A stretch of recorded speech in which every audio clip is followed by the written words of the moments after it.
5 mistakes Malaysians make while applying housing loan that results in $500,000 ringgit losses. Point number 1, choosing basic term instead of semi or full flexi loan. The mistake is actually opting for a standard term loan that locks down your repayment schedule, which results in extra payments that do not automatically reduces the loan principal or save on interest. So what we suggest is to choose semi-flexi or full flexi loans to park your spare cash and actually slice down the principal debt. This is actually very important, whereby you need to understand your loan package when you apply with the bank and read through the terms and conditions so that you don't hurry and sign off without knowing the impact it will apply to you later on. Point number 2 is failing to compare effective lending rates of the bank letter offers. So the mistake is actually to sign the first bank letter offer that comes to your hand when the banker happily informs you that your loan is approved with certain rates. But this is where a tiny 0.5% interest rate difference adds up to roughly 50,000 to 100,000 ringgit over the next 30 or 35 years loan, depending on your tenure. So if let's say you have choice to select between a few bank offers, pick the lowest interest rate, as the lower the interest rate will reduce your total interest payable over the long tenure.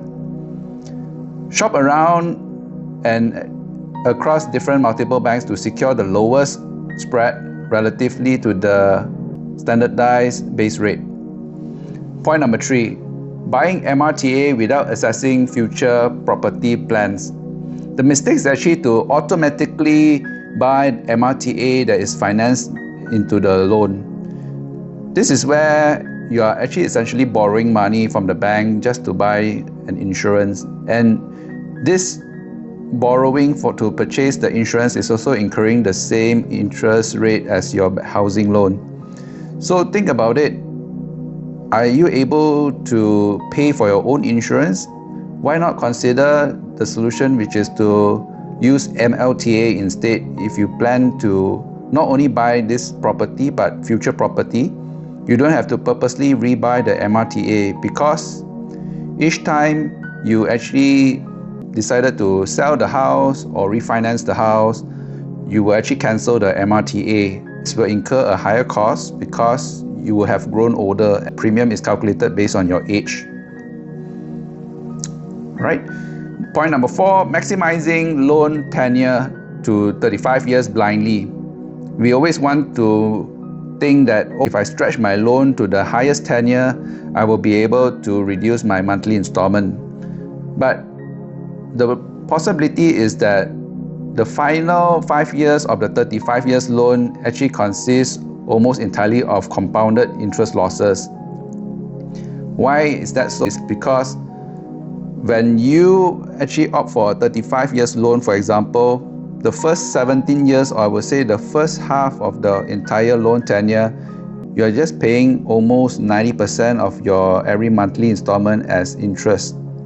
Think about that. So aim for a 25 to 30 years tenure if possible with your debt serving ratio safely, as long as you can actually get the loan approved. Right? By also doing so, you can actually leverage on reducing your total payable interest. Point number 5, ignoring zero moving cost loan traps. We like to think that zero moving entry costs, where the banks actually absorb the legal and valuation fee upfront for you. But the bank is also not stupid. They will actually compensate by charging you a higher interest rate or a longer lock-in period. So if you intend to sell the property as soon as possible, this may not be one of the package that you want to consider.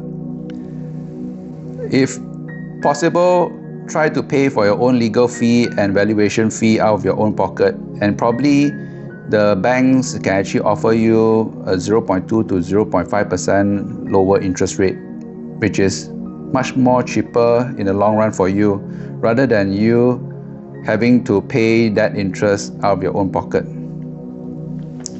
So I hope this has been helpful. And how I normally help my clients is that I help them to apply for multiple banks after I've studied their debt serving ratio. If it's comfortable for the banks to accept the application, I will proceed with the application. And then after, I will suggest whether they would like to take a MRTA or MLTA, and subsequently to arrange for the lawyers to sign on the sales and purchase and loan agreement. If you have any questions, you can always feel free to leave a comment, or you can actually refer to my profile for my contact. Thank you.